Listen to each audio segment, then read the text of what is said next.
bibiya. Na san za ki so sanin waye yake miki bibiya.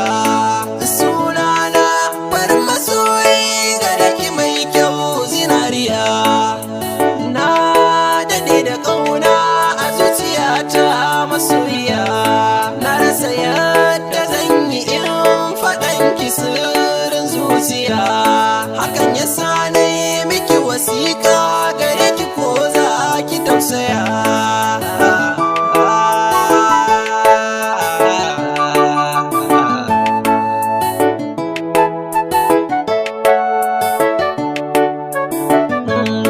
Akan kina dai na gane kaina, kullum tunanin kina raina. San bani gane safa da rana, ban more komai a lokacina.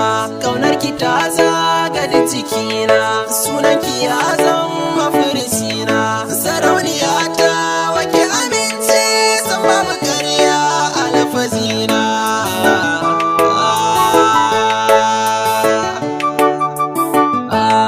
Kina yawan yi mini gizo da na kai hannu sai ki bacewa.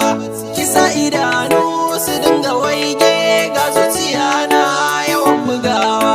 Duk inda zan je dan ji labari na kinan ne gurin tsayawa. Ke baki kyale guri na bacci ba, ina ganin ki ba da idanu ba. Kin ji sako